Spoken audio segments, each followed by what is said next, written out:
간호사 취업의 고유함이라는 게 있는데 그런 고유함은 어떤 것들이 있을지 제가 이야기를 좀 한번 해보겠다라고 제가 이제 정리를 했었습니다. 자, 우선 첫 번째 긍정이라는 단어가 중요하다라고 이야기를 했는데요. 자, 여러분 어, 이렇게 이야기하는 사람이 있죠. 좌우명이 뭡니까? 뭐 혹은 가운을 이야기하는 데 있어서 다른 사람에게 피해 주지 말자입니다. 이렇게 이야기를 하는 사람이 있어요. 근데 실제로 이제 지원자가 긍정적인지 그렇지 않은지를 볼 수 있는 첫 번째는요. 어떤 단어들을 사용하느냐, 또 사례를 어떤 식의 사례를 사용하느냐, 뭐 이렇게 이제 판단할 수 있습니다. 일단 피해라는 단어가 부정적인 단어죠. 그리고 주지 말자라는 서술형도 부정적인 겁니다. 그러니까 같은 의미라면 이건 어떻게 이야기를 해야 되냐면 다른 사람에게 이로운 사람이 되자라고 이야기를 하면 긍정적인 단어를 쓰는 거죠. 대개 이런 사람들이 표현을 할 때 보면 이런 표현 많이 씁니다. 나쁘지 않아. 그거 어때? 나쁘지 않네?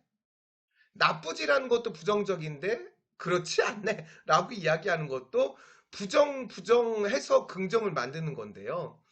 그것보다는 좋은 것 같은데 라고 이야기를 하는 것이 훨씬 더 긍정적인 사람이라고 우리가 인정을 하게 되는 거죠. 여러분 실제 면접에 갔을 때 실습에 관련된 질문들을 많이 받습니다. 실습에 관련된 중에서 질문 중에서 가장 많이 받는 건 뭐냐면 기억에 남는 환자가 누굽니까 이거예요. 이거는 나쁜 사례를 물어보는 게 아니죠. 당연히 기억에 남는 환자니까 긍정적인 사례를 설명을 하면 됩니다. 자, 그리고 또 두 번째로 많이 나오는 질문은요. 기억에 남는 간호사가 있었습니까? 혹은 실습에서 만난 간호사 중에서 롤모델 삼고 싶은 간호사가 있었습니까? 이런 질문입니다. 당연히 내가 만난 실습에서 간호사 선생님들 중에서 좋았던 모습을 잘 설명하면 되겠죠. 그런데요, 제가 첫 번째 시간에서 언급했지만 이렇게 긍정성을 알아보기 위한 질문 중에는 질문 자체가 부정적인 사례를 상세하게 물어보는 경우들도 있다라는 거예요. 자, 예를 들면 이런 질문 많이 나옵니다.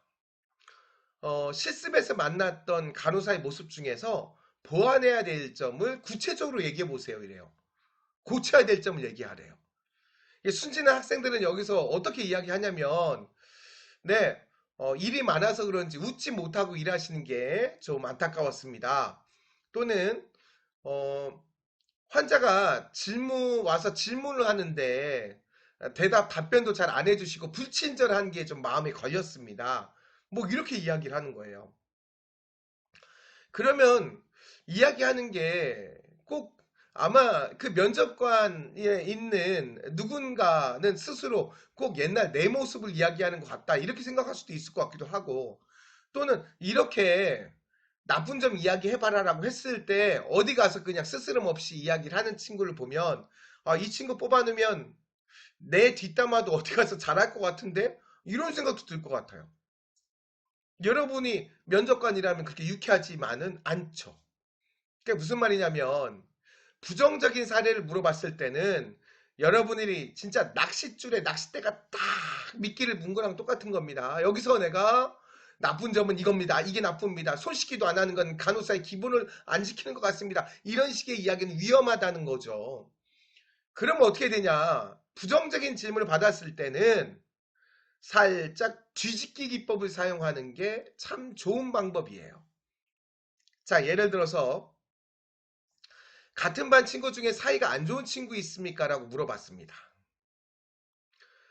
A 지원자는요, 사이가 안 좋은 건 아닌데 말을 잘 안 하는 친구가 한 3명 있습니다. 라고 이야기했고요. B 지원자는요, 저희 반 친구 30명은 4년 동안 똘똘 뭉쳐서 아주 열심히 학교 생활을 즐겁게 잘했습니다. 오늘 제가 좋은 병원 면접 보러 간다고 하니까 면접 훈련도 많이 도와줘서 오늘 면접에 자신 있게 준비했습니다. 앞으로 어느 병원에서 일하든지 모두 인정받는 간호사가 되자라고 의기투합하고 있습니다. 이렇게 이야기를 한다는 거죠. 자, 여러분 면접관이요. 실제 이 A 지원자 말을 잘 안 하는 친구가 있습니다. 비지원자 모두 잘 지냈습니다. 이 두 지원자가 학교 생활을 어떻게 했는지 또 교우 관계가 어떤지 그 실제는 알고 있나요? 모르죠. 모릅니다만 둘의 점수 차이는 많이 나죠. 둘의 점수 차가 어디에서 나게 되냐는 거예요. 바로 무엇이라고 답변했는지를 가지고 점수를 매긴다는 거죠. 그래서 간혹 저에게 이런 질문을 합니다. 솔직하게 면접에서 답변하는 게 도움이 될까요? 라고 이야기를 해요.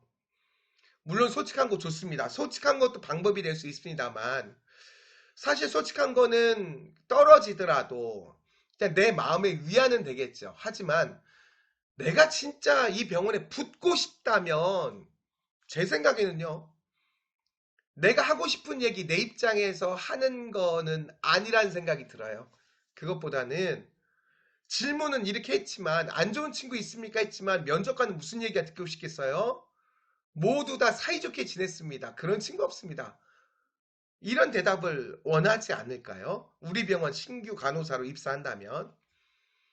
그렇기 때문에 우리는 답변할 때마다 조금씩의 생각만 하면 돼. 무슨 생각이냐면 이 질문에는 어떤 답변을 원하겠구나라고 입장을 바꾸어서 생각해 보자는 거죠.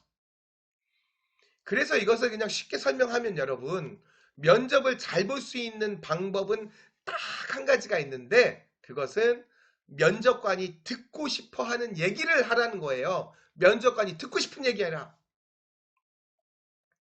내가 이야기하고 싶은 건 내 입장에서 하지 말고 면접관의 입장에서 면접관이 듣고 싶은 얘기를 하라. 그러면 100% 성공한다는 거죠. 여러분 자소서 쓰잖아요. 자소서 쓰고 자소서 쓸 때도 어떤 생각이에요? 이 점수 최고점 받아야 되잖아요. 이 자소서에서 좋은 점수를 받기 위한 방법이 뭐냐? 그것도 역시 한 가지입니다. 뭐냐면 읽고 평가하는 사람이 우리 병원 신규 간호사라면이라고 어떤 내용이 적혀 있으면 좋겠다라고 생각하는 거 있죠? 읽는 사람이 읽고 싶어하는 내용을 쓰라는 거예요. 간단하죠. 쓰면서 이거는 내 입장에서 궁금한 거 아닌가, 이게 내 입장에서 너무 일방적으로 쓰는 게 아닌가, 이런 생각들을 진지하게 해볼 필요가 있다라는 이야기입니다.